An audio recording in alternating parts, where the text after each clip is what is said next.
I mean, the way our system that we teach is serving our customers. We're showing empathy by, I said this earlier, asking, if we're parked okay, may I come in? If you're not giving them options built on their needs, then you're not serving them. If you're just going in a house and writing down, you need a new system, you're not serving that customer. I believe that our system that we teach them ultimately is serving our customers.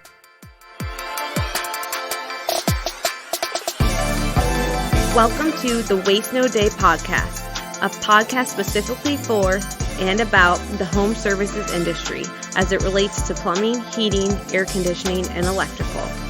More than a podcast, Waste No Day is a credo, a determination, a mindset. It is a never-ending discipline. It is a refuse to lose pursuit. It is a wake-up call every morning to waste no day. Now here's your hosts, Brian Burton and Nate Minnick.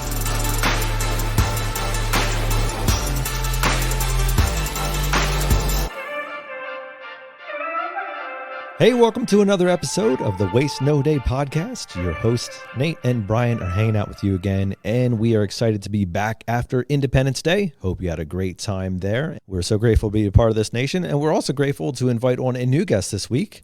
Mr. Kyle Fleck will be joining us. He is the regional director out of 1 Hour Heating and Air Conditioning in Florida with Service Minds, and we're excited to talk to him today about the many things that he's doing in terms of training his people and leading leaders. It's going to be a good conversation, but of course, as we always do, Brian and I are going to spend a little bit of time ourselves talking about the subject today. We're going to start off with Brian's quote. We are all in the people business. You must become an expert with people. Walter Bond. Oh, Mr. Walter Bond. We actually got the privilege of seeing him live in person. That we did, and he was selling copies of his book, Swim. The difference between a shark, a suckerfish, and a parasite. Yes. The reason I brought it up is because Mr. Kyle Fleck and I were talking in my office about the fact that he has a book club with his branch managers, and they're going through that book right now. Okay, yeah. Good. Yeah, it was a good speech from him. We got the privilege of hearing him, I guess it was last year, former basketball player. And former Detroit Piston. No big deal. Nobody cares. And had a lot of good things to say. But Kyle is going to have some good things to say today. So we're looking forward to talking with him about a wide variety of topics ranging from fear to goal setting, expectations, taking care of clients, and serving in the home. It's going to be a good show. It's going to be a great show because we're talking to someone who holds salespeople in the trades accountable. And man, I love when we have conversations about accountability in selling, accountability in customer service, accountability in whatever, not only because it's my job, part of my job to hold people accountable, but I'm always looking for better ways to hold myself accountable, and I feel like, I don't know, maybe we do, maybe we don't. I don't know what listeners think and how listeners feel, but I always feel like we don't talk enough about holding ourselves accountable, especially in selling roles, in management and ownership, and all the other roles that exist. Maybe install. There are different things to hold yourself accountable to, but I do feel like this show is largely the promotion of selling in the trades and professional salesmanship. And if that's the case, we should always be talking about sales and accountability and selling. And I'm as having some conversation with Kyle in my office about how we do that, how I do that, how he does that. It was occurring to me that throughout the industry right now, as I get hit up by people mostly on Facebook Messenger who are struggling. And some people here, but largely just people I'm talking to throughout the industry. I was in Arizona last week and talking to some people out there, and there is this thing right now in the trades and probably in selling and everything. I don't know. It is a little bit different economy right now than it was last year and certainly the year before and the year before that. But the purse strings are a little bit tighter right now. And it's not like it's like recession level tight or depression level tight. I mean, unsuccessful salespeople will tell you that's the case, but it's not the case. It's just what it was before 2020. It's just gone back to normal. And the challenge we're seeing with a lot of salespeople is a lot of people made twice as much money last year and the year before and didn't get twice as good at selling. They didn't role play twice as much. They didn't study twice as hard. They didn't work twice as hard on their presentation. They didn't turn the music off twice as much, listen to audiobooks and podcasts twice as much. They just made twice as much money because it got twice as easy to sell their products. And now what a lot of people are left with is their bills are higher. I mean, inflation has actually happened. You know, everything costs more now. And their pay is going back down to what it was in 2019 because everyone thought they just got great all of a sudden. Now their closing rate is tanking, conversion rate's going down. And it really is because, you know, a lot of people have just gotten comfortable and stayed put. Some people do a thing that a lot of people do naturally. This is what you'll do naturally if you're not on guard, which is surround yourself with people who make you the best salesperson in the room. That's tough. You got to watch out for that. It's very easy to do. You have to put yourself in rooms with people who are better than you because your natural tendency is to try to get in rooms where you're the best at everything and you can just speak into everyone's lives and give great advice.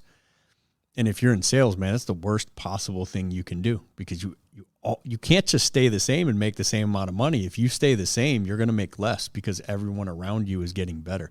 The customer is getting more educated. The competition is getting more fierce, more educated, more sophisticated, and they're going to take that sale from you. They're going to take that money from you.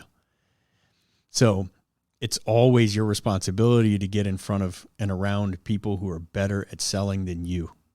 I mean, always be paying it forward and finding someone to lift up, but that shouldn't be most of the people you talk to. Most of the people you talk to should be better than you and holding you accountable and telling you why your sale didn't go, not accepting your excuse, for crying out loud. It's the worst when you get that person who just doesn't want to hear it, why my sale didn't go through. Listen to the people who are eager to tell you why it didn't go through. It's not negativity. It's constructive criticism. And if you can't find anyone who will tell you, if everyone just says, hey, yeah, it happened to the best of us, you'll get them next time. Find other people. That person's lazy or they don't know. So it's one or the other. You should never get the answer that it couldn't possibly have sold. You know, short of the for sale sign is hammered in the ground and there's a little sold tag hanging from it. And the person says, we're out this weekend. I just need this. That's it. Outside of that, you should have found a way to get it sold. I mean, in every other scenario, so many people in our industry have gotten it done under those exact circumstances. And I'm not saying you got to sell everyone, but you should always be thinking someone could have sold this. Never give yourself an out and at least get better in that one specific objection or area so that when you come across the one that could sell with the same objection, you sell it. Don't let your competitor get it. Why? They're going to get a new water heater. Like they're going to. Someone's going to get it. So let it be you. The only reason you should be walking away from a sale is if you think your install team is terrible, right? If you think they can get better service somewhere else, that's it. Outside of that, you should be trying to lock up everyone. And if you work for a company where you think you're the 14th best install team in the area, go work for another company or actively work with a manager on how we can figure this thing out and get it better, right? Outside of poor service at your company, you should be trying to get every job you come across.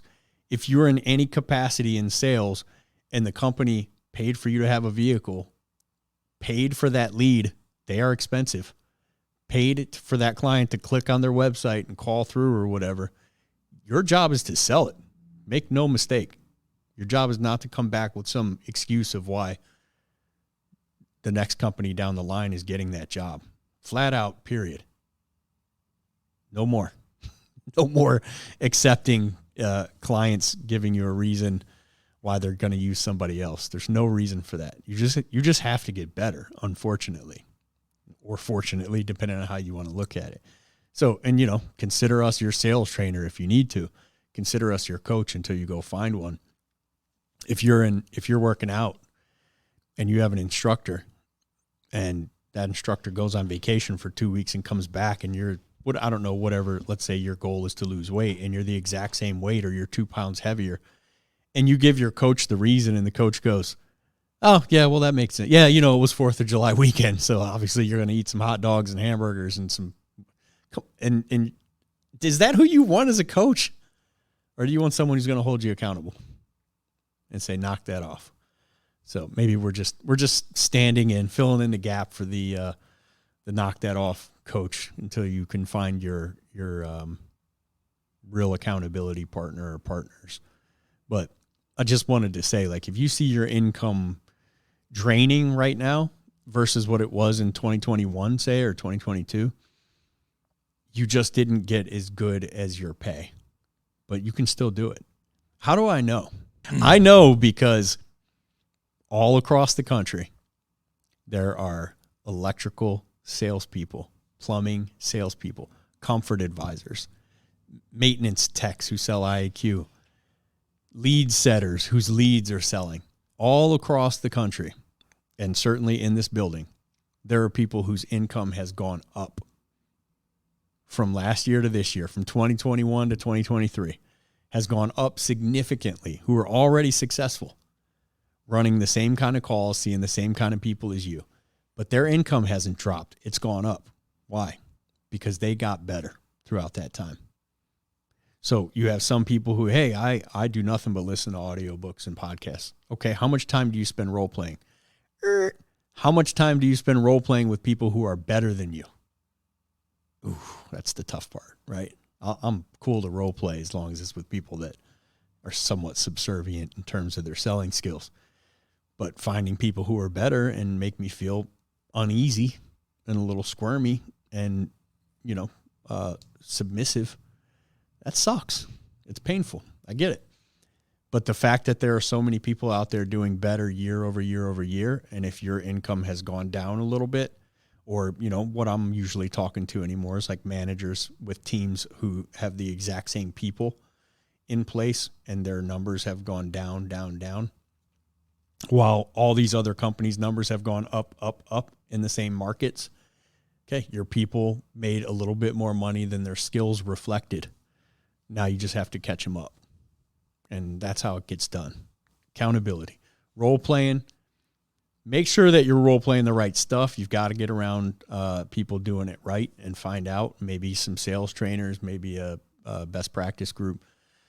And make sure that you're role-playing the right stuff, but get on that role-play game. There's just nothing like it. There's nothing that even comes close to getting your people role-playing.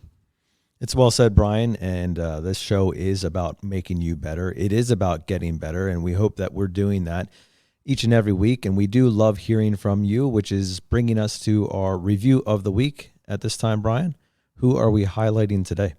On repeat, 5 stars. Ever since I was recommended to this podcast, I have been tuned in nonstop, before work, in between calls, during calls, and sometimes after work. We should have a conversation with my man about how he's doing it during calls. He's probably installing his own work. All right, I get it. I love it. My production has increased immensely. All of my colleagues have been informed to tune in. Thanks, DubND. Rallo Jenkins Smith. All right. Appreciate that. And apologize that you have to listen to Brian over and over and over again. Get to, my man. Didn't you learn anything from JP Donnell last week? Yes, right, yeah. First world problems, buddy, hearing my nasally drone. We appreciate that, Rallo Jenkins Smith, and everyone who leaves us a review. Hey, if nothing else, we like to read it ourselves and see that we're making an impact and that we should keep the show going for one more week. Right, buddy? Absolutely. One more. Drag ourselves into this room and stare at each other for an hour and a half, and it makes a big difference for us because it's, other than reading some text messages from time to time, this is how we get to see that it's actually making an impact. So appreciate you, everyone who leaves a review. If you would like to help us out, leave us a review. Scroll down on Apple Podcasts to reviews, press leave a review. You can either just click the 5 stars and it'll just do that, or you can write us a nice message. And at some point, sometime, we will read it on this show. If you're on Spotify, just click the 5 stars. Whatever you're on, Audible, Pandora, what is this, YouTube, Facebook. There's a whole bunch of them. Just figure it out, man. Come on, find a way to leave us a review. Absolutely, and we do appreciate that, and we know that you're going to appreciate Kyle Fleck as we put him in your passenger seat.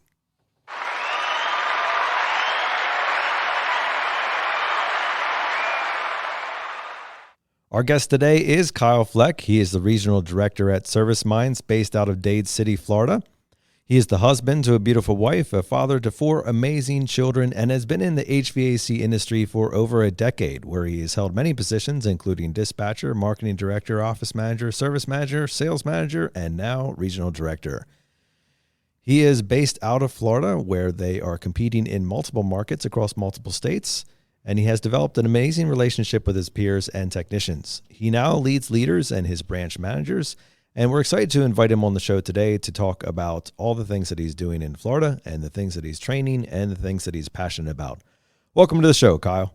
Thank you, guys. I appreciate you letting me here while I'm on vacation. Live in the studio on vacation, no less. Comes to spend it here. The highlight of his vacation. He just texted me. Obviously. I don't know if you saw him use his phone. Yes. But he texted me the highlight of his vacation. But don't tell his wife that. Or his family that he's here to visit. Yeah, he should have brought them along. We could have had a studio audience for once. Oh, my goodness. Oh, that would have been, that's a good idea, Minnick. Yeah, I'm sure they'd love it, right? Not just any HVAC company. Service Minds, baby. Yes, Service Minds. Yeah, that is the largest 1-hour Ben Franklin, Mr. Sparky in the franchise, which is, what states are you guys in? We are in Florida, Georgia, Alabama, and, looking to get into Tennessee, South Carolina. Yeah. Yeah. Okay. That's quite an expansive region for sure, and part of your title is regional manager. Regional director. I'm so sorry. Assistant to the regional manager, of course. Regional director. And before we jump into where you are currently, Kyle, let's take a step back. How did you get into the trades? What was your starting point? And then what did the trajectory look like to get to regional sales director? Regional director. No director. sales. I'll get it right by the end of the show. It's fine. Just a title. It's just a title. So I went to college at Albright College in Reading for business management. Played baseball there, and I got out of college. And I was working at a finance company for a couple years. I wouldn't say that I had a passion for what I went to college for. It was more of that's what everyone was doing. They were going into business. So I came out, was in the finance industry, and one of my friends that I played ball with in college, he called me and said, "Hey, do you want to be a dispatcher for a plumbing and heating company in Reading?" And I'm thinking, man, I'm $80,000 in debt with the student loans.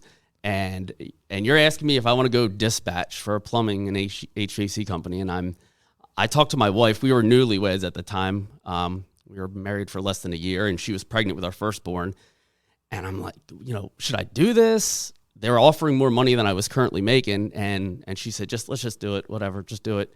So I went on board and became a dispatcher.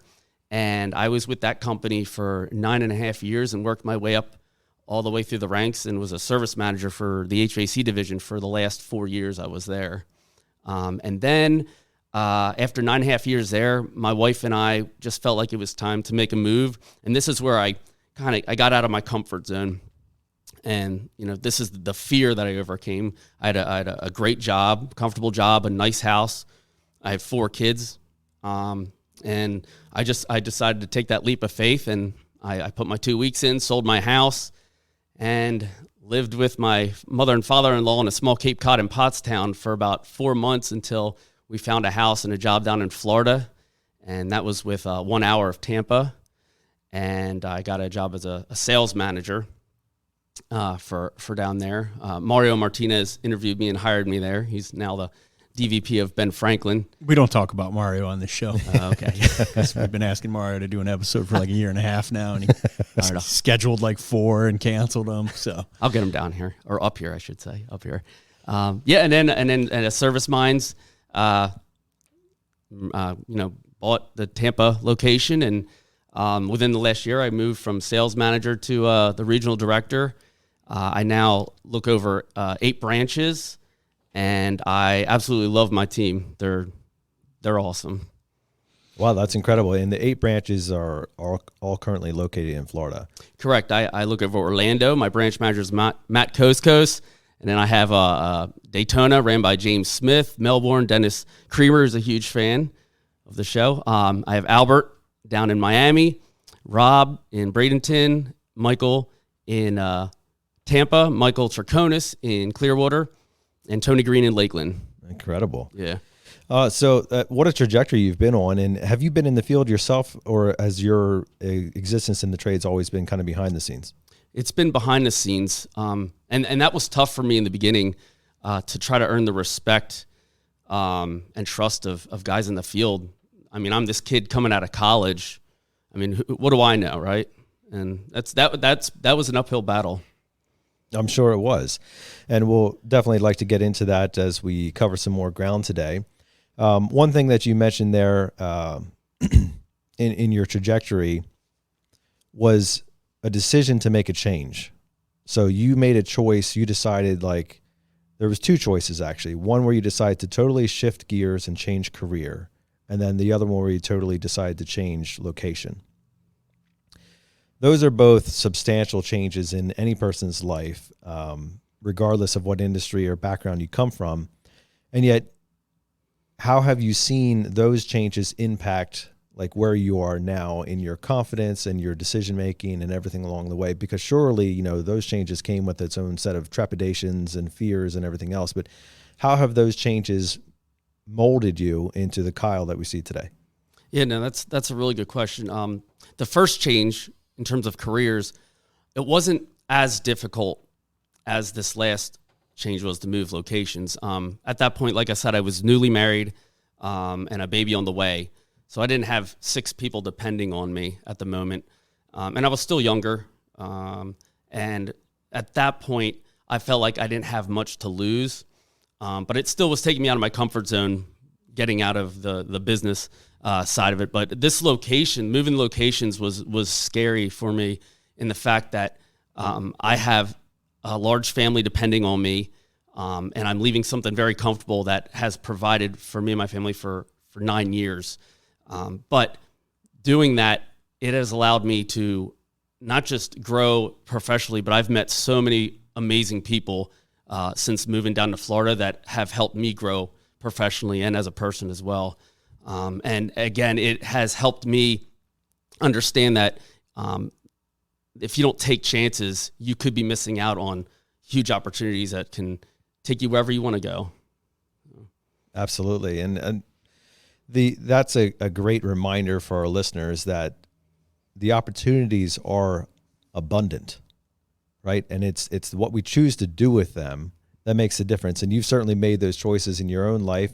And those are some of the things we want to cover today as we step into it. But before we do that, I want to focus a little bit about your current responsibilities to help our listeners understand like what your day-to-day interactions are and how that, frankly, from a tech's perspective, makes a difference. Sure. Well, in my sales manager role, I was working directly with the technicians out in the field, helping close calls. Now I am in a position where I get to lead leaders, which is a real passion of mine. And what I like to do is I like to be able to give the leaders the tools in order to help their technicians grow. So I kind of do it in a different way now. But I mean, that's my passion, is leading leaders. And your average day to day, I'm sure, is in leading these leaders, you're discussing KPIs and you're going over things that are going right and going wrong in the marketplace or in their branches or in their employee base, whatever it may be. There's a lot of things that can go wrong, and helping people to overcome adversity is a big part of leadership. We need to help and train them to focus on what we can do, what we can affect, what we can't affect, and then how to overcome it. In the field, a lot of our listeners are dealing with adversity on the ground. Like they're literally staring at a problem right now. You know, they have something going wrong in a house. They have a client who's upset at them. They have, they're frustrated about the warehouse that couldn't get their part. Those are real problems that are affecting their actual day-to-day. How do you coach your leaders to coach the ground team, the boots on the ground people, to work their way through those problems and to create success throughout the day? Because so much can go wrong, and we want all of our men and women in the trades and the trucks right now to get to the end of the day and feel like that was a win. How do you help the team from your spot get there? Yeah, we've really been putting a focus on role playing in one-on-one scene or in front of the team in a weekly meeting. I think the biggest thing that I tell my guys is focus on first what they're strong at and build them up on that, and then take kind of like a bite of the elephant, little by little, at the things that they need work on and build them up individually, one-on-ones, and just help them develop one thing at a time until they feel like they're comfortable in many of the aspects of their job. So one-on-ones, we also do a lot of team activities within the meetings. Right now I have a book club going on. I have all my branch managers reading the book Swim. And what that's about is an AC technician. Well, he owns a company now, but he was mentored by the previous owner of the company, and he ended up marrying his daughter. But it's called Swim, and it talks about the characteristics of a shark and how they reflect leadership. And right now we're on chapter 4. But one of them, some of the characteristics are they always look up. They never swim backwards. They never stop moving. And they're aware of their surroundings, and they respect other sharks. So right now I'm calling my branch managers sharks, and that's just another way that I'm helping develop them, because it's important that we read or do something outside of work to help us grow as a leader and individually. You've heard the saying, leaders are readers, and that's certainly a really cool thing. We've done some book studies here as well. And perhaps it's a great book for some of the people in the field to be reading also, because there's a lot of crossover. Whether you're a leader in position or not, we do believe that leaders are all around us. In fact, a lot of the guests that we have on are authors and people who have put their content out there for people to consume and to read to get better. And the concept of the shark and the suckerfish and the things that go along with that have a lot of crossover application, whether you have a positional leadership, meaning you have a title, so to speak, or whether you're on the ground and in the client's home right now, because it doesn't really matter. In fact, we gave a training, or we were doing some role playing here at our office the other day, and concentrating on the focus of when you walk into the home, you are the owner to the client. Like that is your representation. And if you carry yourself like that confidence, not arrogance, that confidence and that swagger, if you will, brings just a different level of feel to the call, because now the client is appreciating you. You can actually make a difference for them. You care more about you care more about the entire experience than just what's going on right now. How was your call with the CSR, and how was the dispatch when he called you and let you know that I was coming out to your home? I just want to make sure that's all okay for you and everything. And so this is a great application to leadership and how we apply that in our everyday life. And I'm sure that's something that you've found and that obviously you're continuing to train. And some of the other things that you're training on with that, I wanted to ask you, Kyle, is like, what is your general philosophy about how we go to service in the trades?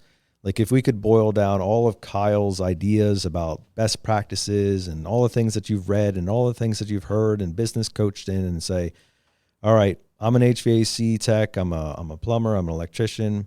Kyle, tell me, what do I need to do to win? Yeah, and it boils down to trust. Building trust has been the main focus that I believe will take you to where you want to be.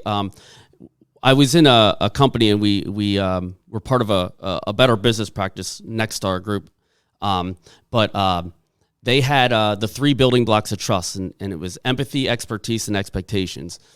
Empathy is just putting yourself in their shoes, showing that you care, and everything we teach on, making sure we ask if we're parked okay, knocking on the door frame, asking to come in, putting floor savers on, showing that you care. That's how you show empathy.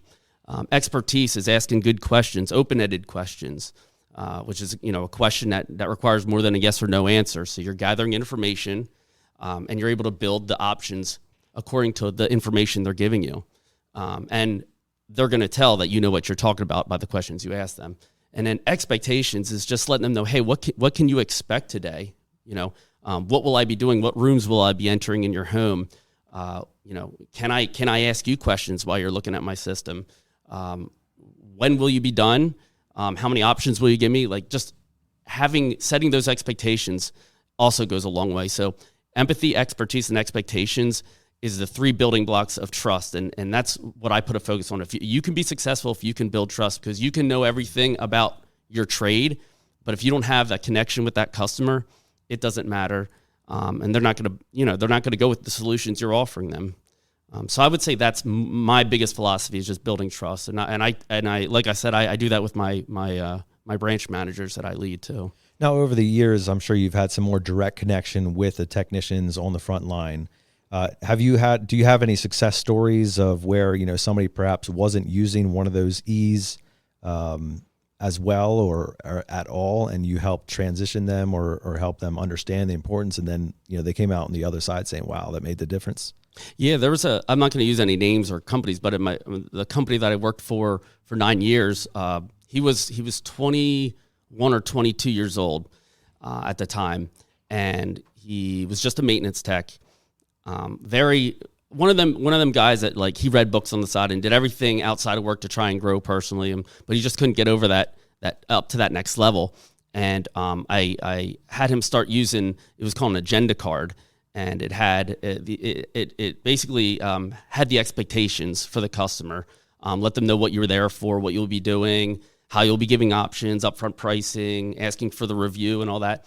And we made these cards. I laminated it and handed it to him, and he started using that in front of his customers, almost like I would use for my kids, like a little chart.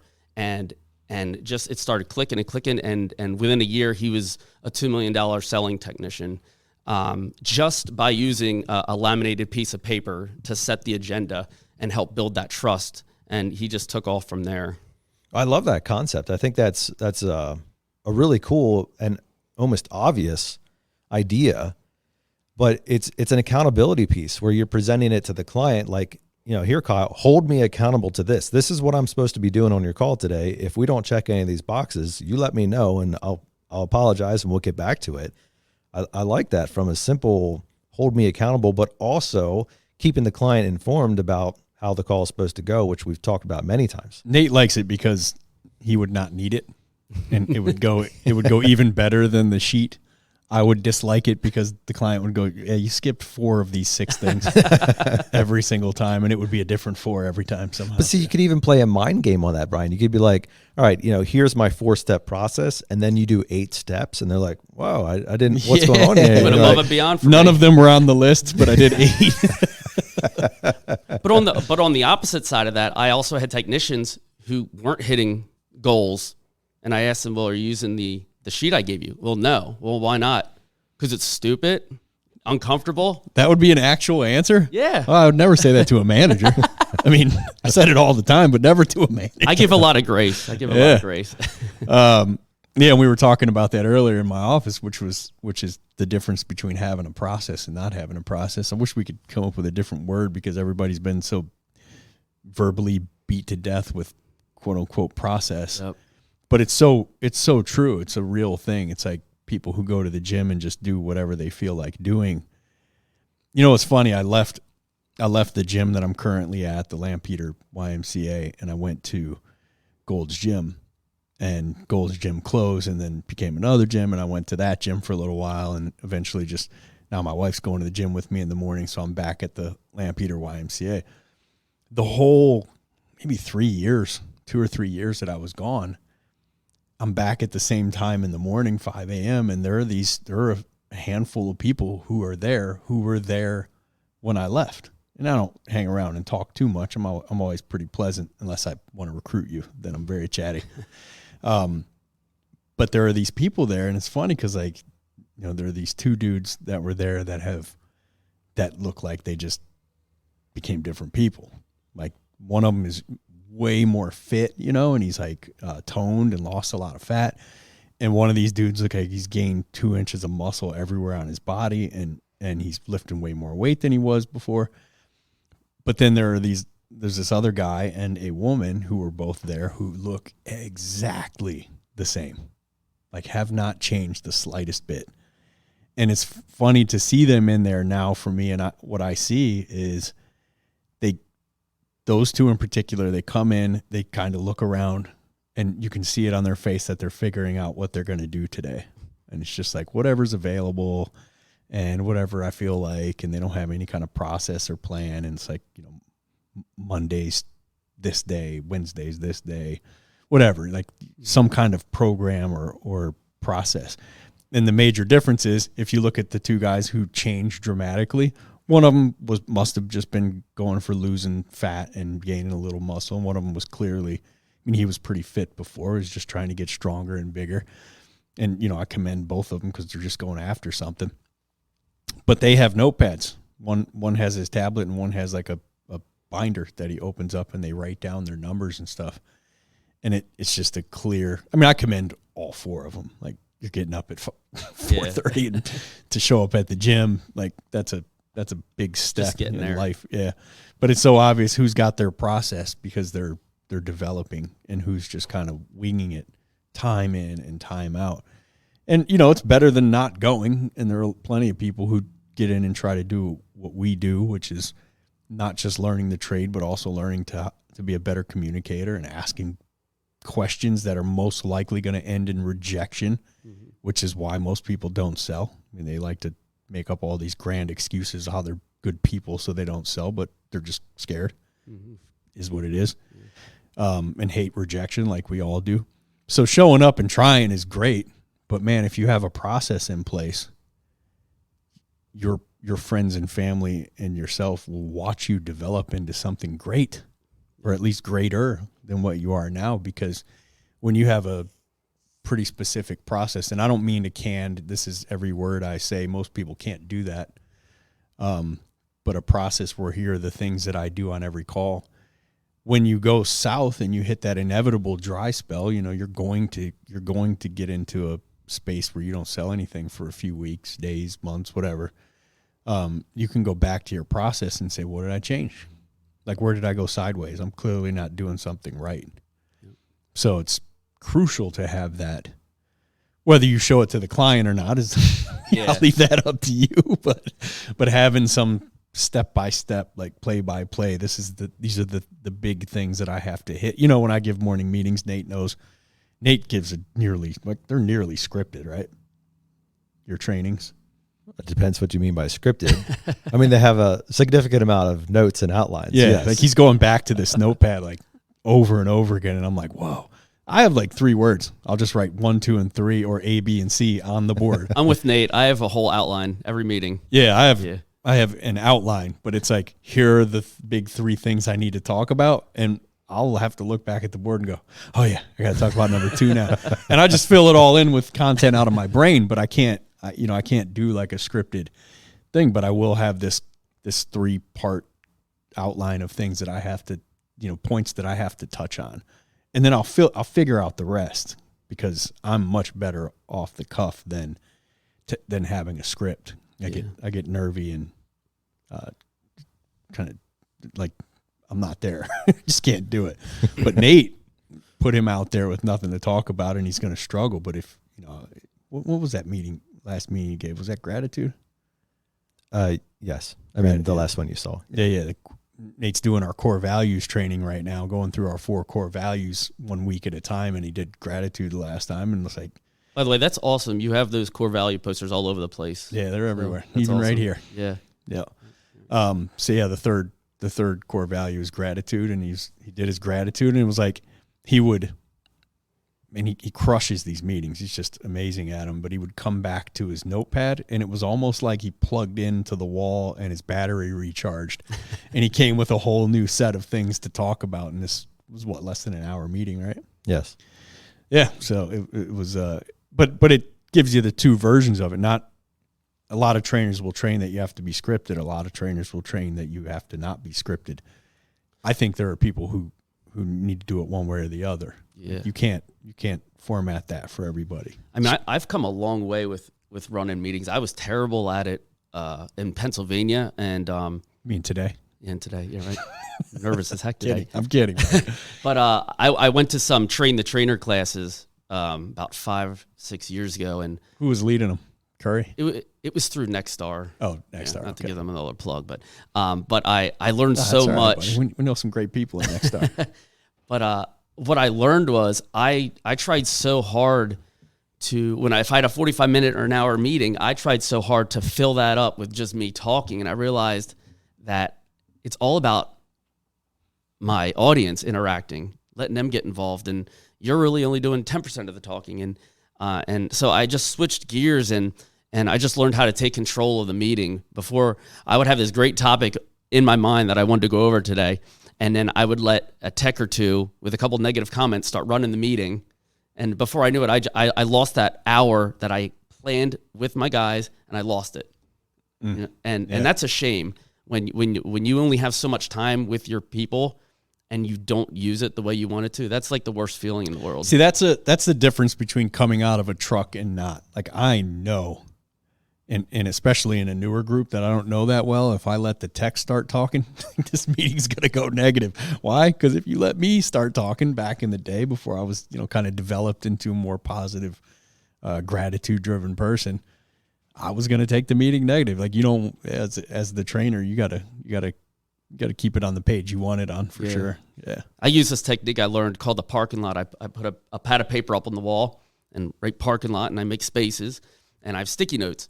And whenever someone has something that's off topic, or maybe it's a complaint or an idea or a question, we write it on the sticky note, we put in the parking lot, and at the end of the meeting, on the side, we will talk about anything that's in the parking lot. Therefore, I always have control of the meeting. I like that. I like that. Traction in EOS, they do the like, they might have like little stuffed animals, and one of them is a squirrel. Yes. So your EOS implementer in your meetings can toss a squirrel in the middle of the room, and it means you've gone off track. Squirrel. So I was thinking about bouncing them off the heads of, but maybe we'll do the parking lot thing. It's less aggressive. I just want to go back to your gym analogy, because I like working out. I see you lifting them heavy weights on Facebook there. But for instance, there's been times in the gym where I will plateau, and I won't have a plan. But in those moments, I look for someone to give me ideas or a different plan. And that's where us, the leaders, need to be for our guys in the field, is when they feel like they're plateauing, we need to be their gym workout buddy or whatever, and help them, what are you struggling with? All right, well, this is where you're struggling. These are the tools to get you to the next level. Otherwise, we're going to waste 5 years at a gym and not change, right? Yeah. You're away from that gym for X amount of years and they still look the same. So yeah. And maybe that's what they want. And I don't know, but I know for me and for most people, if you go to the gym, you're going for change. Yeah. Right. And that might not be why most technicians are coming to morning meetings and coming to have a one-on-one, because they, like human nature, can get comfortable and will protect that comfort zone. But it's the onus is on us as sales trainers, managers, leaders to go, are you making what you want to make? Are you currently satisfied in the income you're making? And man, sometimes if the answer is yes, how does your wife feel about that? Mm-hmm. Would she like you to make more? If you told her you could put in an extra half an hour a week in training or role playing or spending time with me, you could make 20% more this year. Would your wife want you to burn that half hour? Because a lot of times the answer you're going to get is like, oh yeah, man, I want to make more, but I don't have time with all the family commitments. And you go, well, let's have a conversation with the family, and see if an extra half hour a week would be worth it for them to make 20% more. It is, because it's crazy how such a little bit of training and accountability and role play can make a profound impact on what a person brings home week to month to year in personal income, and then just develop as a communicator and become just a better, more effective person all around. Yeah. But nobody wants to just spend that extra half hour to an hour a week, you know? And it starts with the leaders having those tough conversations. My DVP, Eddie Wells, who's awesome, he's really shown me he's pushing me to be a little uncomfortable. And that's what I'm trying to do with my branch managers is get them out of their comfort zone, have those conversations with the technicians and find that information out. Because if we don't, just like our customers, if we don't ask questions, we're not going to get any information. And we need to get information from our guys in the field if we're going to make, the right decisions in order to help them grow. So yeah, shout out to Eddie. Great dude. He was here before. Spent a few man. hours with him. We didn't get him on the show. I don't know what happened that day, but that was a mistake on our part, I feel like. He would be 10 times better than me, man. He's awesome. Well, Brian, I like what you were saying there as well. And the purpose of any plan is to achieve a desired outcome, right? The whole point of having a plan is that you know where you're going or where you're trying to get, whether that's called an agenda or instructions or directions or step-by-step process. That's what you're looking to get to. And Kyle, as you work with your branch managers and they work with the technicians, what is your philosophy in setting the outcome? Like goals. How do you go about setting goals for your team that are within their reach, but also stretching them into that place of a little less comfort, outside of their zone of ease, so to speak? What is your kind of perspective on how to best accomplish proper goal setting so that they can achieve what the plan was designed for? Yeah, and I think one of the biggest things is controlling the controllables, and not making excuses. But all right, there's going to be problems, there's going to be obstacles, and there's going to be excuses on why we're not hitting goals. But how do we overcome them? How do we take that away and control what we can control in order to hit those goals? So that's one of the focuses on is, let's focus on how we get there, not what happens if we don't get there. And in terms of goals, each of my branch managers, I made it a point to know what their professional goal was for the next year, 3 years, and 5 years, and also their personal goals. And the why is always important. So when they're having a day where they're struggling, not hitting a goal, or just feel lost, I want to bring that up. Say, hey, Mike, remember you wanted to get that boat in 2 years. You can get that, but this is how we're going to get there. And then it kind of refocuses them on why they're doing what they're doing, and just to get them back in the swing of things and give them that little push. But I think the biggest thing is just it can be overwhelming. You have all these closing rates and average sales and sales goals, and I like to give them a win the day number. Breaks it down day by day, because yes, you're not going to win every single day, but if you focus on winning one day at a time, you may lose one, win one, and then focus on winning the week. So it's like a puzzle, and each period, if you have a period goal, we go 4 week, 5 week periods. That's how we set our goals up. If you can win a week, then you can win your month. You win 4 of the 5 days, you can win your month. So I like to focus on the win the day number. So Kyle, as you've done this assumedly for technicians and field managers and people like that over the years, what have you found to be the difference between people who win, who consistently and successfully hit those goals time and time again, and people who don't, whether it's for any number of reasons, excuses, laziness, improper goal setting? What have you seen to be the variables? It comes down to just an openness and willing to want to change and learn. If you're not, and that starts with me too. I wouldn't be where I am if I didn't willingly want to make a change in location, or I can be stubborn in my ways of thinking and doing things. But if I open my mind up and try new things, I realize that, hey, I can do things greater than what I thought I could. So it just comes down to the willingness to want to change is basic when it comes to that. Change is one of those words that even the very word itself brings up a certain amount of emotions. One of them being fear. right? There's always the fear of the unknown, the fear of the what if, the fear of the what happens when. And off air, you had mentioned that you have dealt with your own fears in your life. So perhaps bring in some of those stories in terms of how you had to overcome your own fears in setting goals, achieving those things, and making a difference in who you were.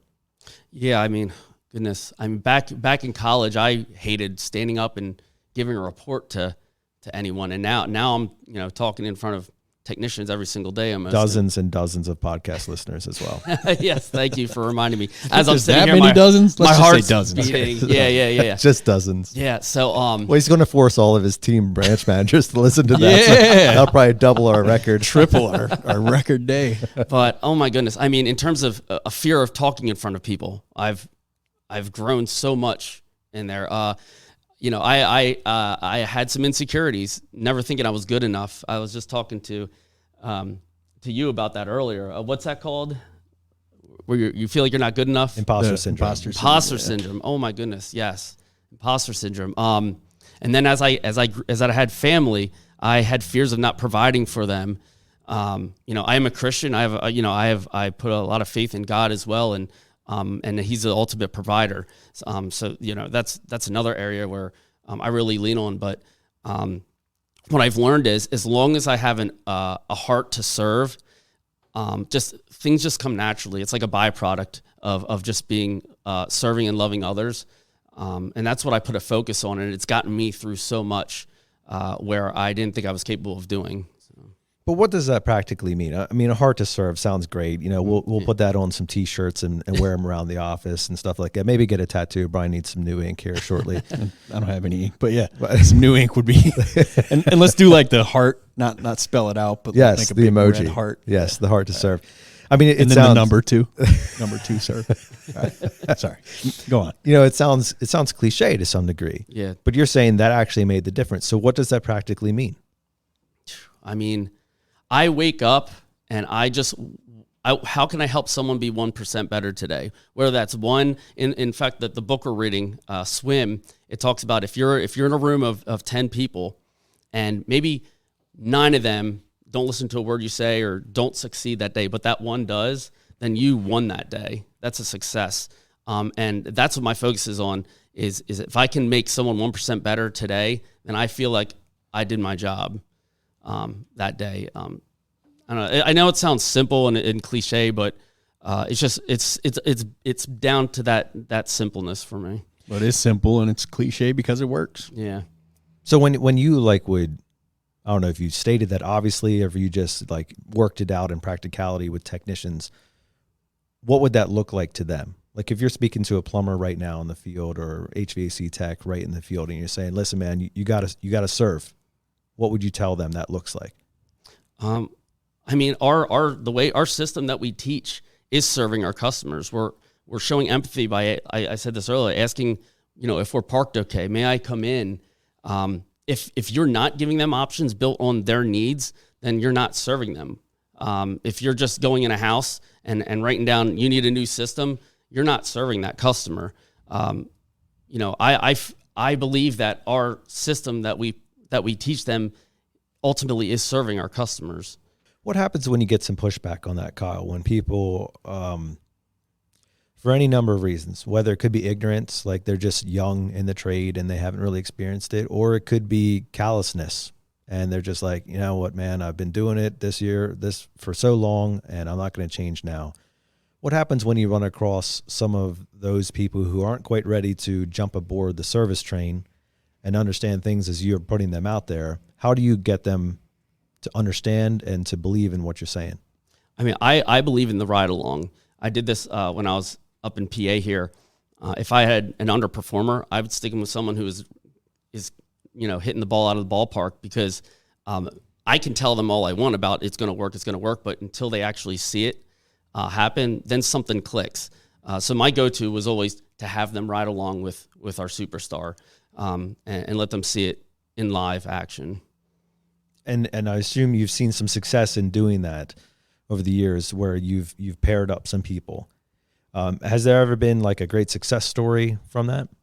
Yeah, like the one I talked about, the $2 million salesman, after he started using the agenda card, He would be my senior tech. Anytime I would hire a new maintenance tech, the first 3 weeks he was riding with that technician. And within 2 to 3 years, we had 3 selling techs, all who trained under him, get to $1.5 to $2 million. So it's just finding what works for that person and replicating it and using my resources I had to help train them.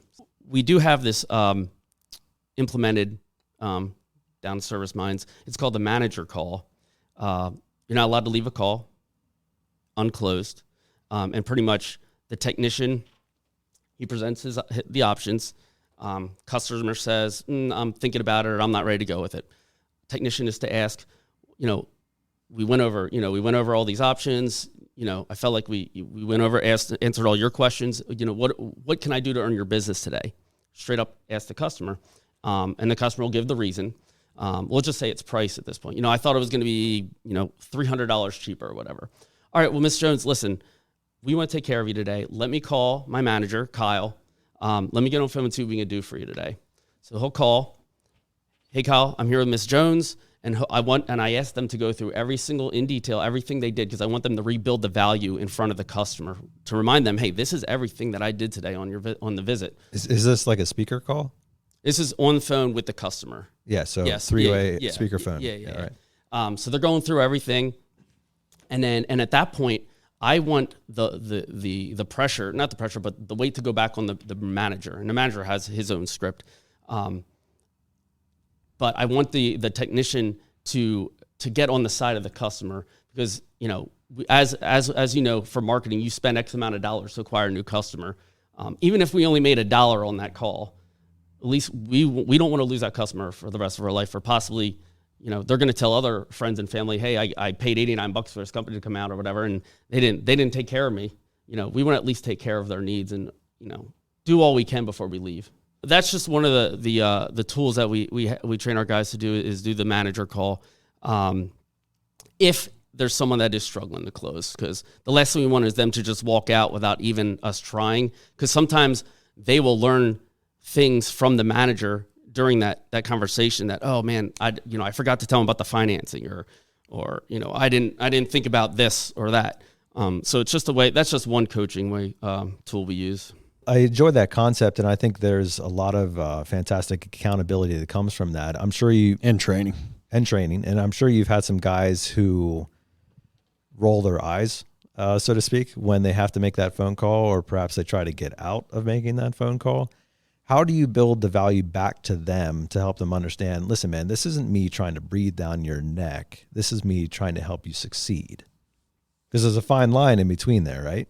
Yeah, and this is definitely, it's a tough one to hold guys accountable to. But it's all in the numbers. And there was a technician out of my Bradenton office. He was a service tech. He moved into a selling tech role, and I convinced him to get in the comfort advisor role, but he was scared of being full commission and all that. And I had him call me on every single call, and he saw his income like triple. And that was the proof in the pudding. And he saw that. He called me no matter what on every single call. Yeah. At that point, you're just a good luck charm. Yeah. I got to call Kyle. Yeah. That's good, Kyle. And I'm sure you've had great success in other areas of that as well. Some of our listeners probably don't have near the hierarchy or administrative setup, as you guys do in service mines. You're a large company with a lot of people, and you have people upon people that they can call and have resources with. If I'm a tech in the field right now and our company is smaller, or we just don't have that type of system set up right now, what would you advise me to do to either help me stay on the agenda or to help me get more business, frankly? Hopefully, they have a direct manager. I would just encourage any technician out there that if you feel like you're uncomfortable doing something or you need guidance, it's hard for us as humans. We're prideful to ask for help, but just do it. I've learned to ask for help all the time, because there's a lot that I don't know. And there's a lot that Eddie knows, and there's a lot that even my other branch managers know that I'll go to them. It just comes down to, don't be afraid to ask for help and guidance. and ask for accountability. I think a lot of these technicians want to be held accountable, and leaders sometimes feel like they don't want the accountability, but that's what they're screaming sometimes, whether you know it or not. Yeah, whether it's accountability or just help. Yeah. Crying out loud. Like, who doesn't need help in what they do day to day?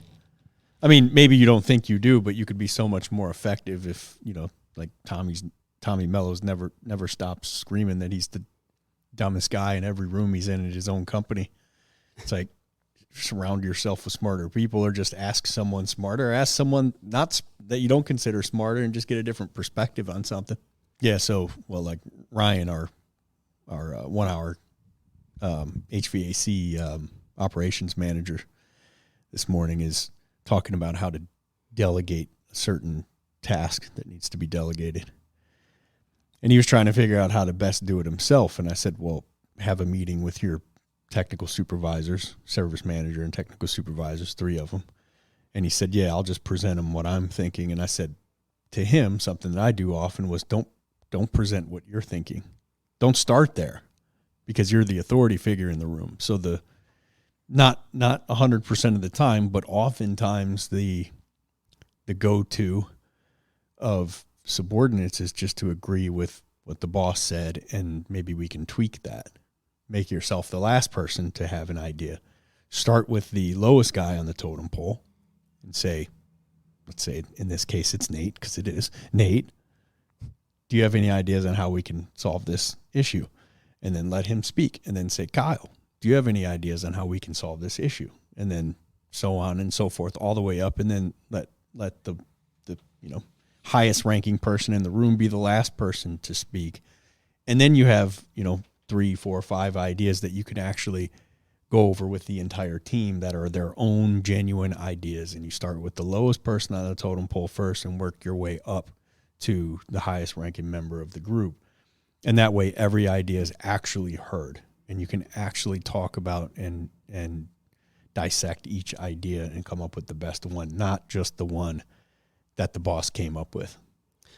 Yeah, I will say that hits home for me, because I learned a lot from the owner that I worked for in Reading, but one of the things was, it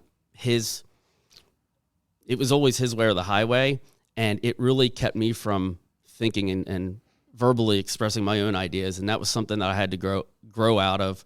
I came down to Florida, like, actually they're going to listen to me. I don't have to be afraid to voice my opinions or my ideas, because that does go a long way. Because then when you put a plan together and it's from your team, they're more willing to accept it and follow through with it, because they help put it together.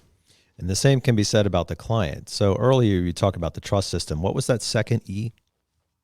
We have empathy, expertise, and expectations. Right. So the expertise, if you go in there and you just say, these are all the things that you have to do, Kyle, to a client, as opposed to asking and investigating and involving them in the process, if they tell you, I need a solution, it's a done deal. As opposed to you telling them they need a solution, now they're on the defense. Yep. No, I don't. No, I don't want this. Right. But if they come up with a solution, if they come up with I sure would like to have cleaner air, or I sure would like to have, pipes that aren't going to rust. I sure would like to have a brand new panel that's not going to be a safety hazard to my family. That's their idea then. And it's your job as the expert to guide that conversation to that ultimate end, assuming that's what needs to happen, and doing it in a question and investigative and curious manner, so that they feel like they are being led through the process as opposed to told through the process. Yes, correct. Yep. I think, and that's really something as a great takeaway for this episode is, if you're doing 80% of the talking on the call with the client, you're probably doing too much. You need to be asking, as you mentioned earlier in the episode, open-ended questions that don't have yes or no answers, questions that make the client think. Do you have any examples of like what some of those starting questions could be, or ones that you found to be successful with the technicians in the field about how to drive some of that conversation with a client who perhaps is a little bit more closed or just a little bit more private? How do you begin to get somebody to open up? Yeah, I mean, so I encourage my technicians to invite the customer into the Explorer, and that's your diagnosing. Bring them in, give them a clipboard and a pen, have them help write things down, because then you're starting to develop that relationship. And then through that Explorer, if you notice they don't have UV systems, say, Ms. Jones, where's your UV system located? Well, what's UV? Or I don't know, I don't have one. What is that for? It generates questions. Oh, well, who in your home suffers from allergies? Or, are there any foods you cook that cause odors in your house that sometimes you wish would just go away? So you're generating those questions. Or, who operates the thermostat the most in this house? Those are just some of the questions, and then they're going to give you information so that at the end of the call, Ms. Jones, you had mentioned that Billy and Jill suffer from allergies in these 3 months, in the fall and winter. Therefore, I'm going to recommend you put this UV system in your home, and it'll help them out. Or, you mentioned that you cook a lot in your home, and the smells and the odors linger in your house. I recommend this, and this will get rid of that for you. So you're kind of rewording what they already told you. Right, but you're organically getting to the place. Correct, yeah. Because there's something obvious when a presentation, a recommendation, an option is brought out of left field and the client has no clue why or what that is. Like if you're going to present with a client and they have no idea what some of the words or products listed on your options page are, you've made a mistake. You made a pre-presentation mistake or an error in your calculation, because when you get to that step, they should be informed already about what you're going to present to them, because you've organically dialogued about it all along the way. Yep. And then you get to that point and you say, hey, Kyle, remember we talked about this. Hey, Kyle, remember we talked about this. Well, here's those things. Here's what this looks like. Here's this pricing. Here's these options. And then it's like, oh, okay. This is what makes sense. But if your doctor just comes out of left field and said, hey, Kyle, we're going to put you on a prescription for this. And you're like, what? Do I have a condition? Yeah. Like, what are you talking about? I didn't know I even needed a prescription. And you're like, well, yeah, everybody needs this. Mm-hmm. Okay, well, that may be the case, but we're going to have to back up now. We're going to have to go in reverse to get back to why you're suggesting this. Whereas if you had done that from the very beginning through question format, mm-hmm. it's a lot more easy to digest for the client. Yeah, it's not easy to back up. And how many times have you had customers say, just service my system? The last 5 guys tried to sell me something, and that happens. It does. I had a technician. This was a few months back out of my Lakeland branch. He rolls up as soon as he gets out of his van. The customer's coming down the driveway, saying, "Don't you sell me a UV system? I'm not buying it." All right away. 2 hours later, he walks out of there. He sold the guy 2 UV systems because he believes in the product, and he had those conversations, and he earned the right to give the options where maybe the previous 5 technicians didn't earn the right to give the option of a UV system. Like you said, they just gave him a prescription and didn't even explain why they needed it. Right, and that's where people will throw up the defenses immediately, because we're now talking about something that A, they weren't aware of, B, now they're skeptical of it. The list goes on, and it just makes that job all the much harder to really accomplish. Well, Kyle, this has been great stuff today, and I've appreciated what you brought to the table, and I'm sure that your branch managers will be forced to listen to this episode time and time again. Well, it depends. I'll have to listen to it first, because I was a little nervous on here. No, you're doing fine.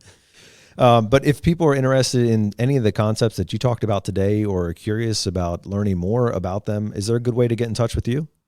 Yeah, I mean, I have I had 2 phone numbers. Now I have 1, but I also have a work email, and I also have Facebook. If you want to get hold of me on Facebook as well, I love just talking about the industry and everything I do on Facebook as well. So you can message me there as well. Cool. You can find him on Facebook, or I'm sure we can connect you with him as well. But as we wrap up our time here, Kyle, if one of the things that we're always looking forward to is where we're going, where the industry is going, what you're seeing. You've risen through the ranks. You've been dispatcher, you've been sales manager, you've been multiple other positions, and now you're in this regional director role where you, as you said, you're leading leaders. What is like your core focus that, guys, if we forget everything else, if there's anything left, there needs to be this one thing that we cannot forget, that we need to focus on as leaders, as individuals, as men and women. What is that core trait that we got to hold on to? Sure. I mean, we're in the HVAC, plumbing, and electric industry, but we're in the people business. If you don't treat your people correctly, they're not gonna let you lead them. I already mentioned that. But we're talking about customers, vendors, your coworkers. It's a people business. And if we don't focus on the people, we will not be successful in anything we do. I want to thank my wife for letting me come out here on our vacation. Oh yeah, we want to thank her too. Her name is Dana, and she's awesome. Thanks, Dana. She's back at the house with the kids, letting him hang out here on vacation. So he's got to get back and let her go shopping now. Awesome. Yes, I do. Well, appreciate you being on the show today, Kyle, and everything that you brought for our listeners. We wish you all the best. All right. Thank you, guys. I really appreciate it. Yeah, thanks for coming in person. It's been a little while since we had an in-person interview. Well, maybe since the Service Minds electrician, Joey Abedini, was here, huh? Yeah, for sure. Yeah, no, I appreciate it. This has been fun, a little scary, but I've really enjoyed myself. Thank you. Awesome. Well, thanks for coming, buddy. Thanks. Yeah, see you. Bye. What a great episode today as we wrap it up with Kyle Fleck. It was good to hear from him and the ideas he has about building trust, relationship, and making sure that you are serving your clients well as your internal clients, also known as your employees. Hope you had some good takeaways from today's show, and we always want to hear from you. So if you did, let us know what you appreciated about the episode. Shoot us some comments, or if you're interested in reaching out to Kyle, let us know, and we'll make sure we connect you with him. As for now, we're going to leave you with our weekly challenge, which is the same: to choose to wake up every single morning and waste no day.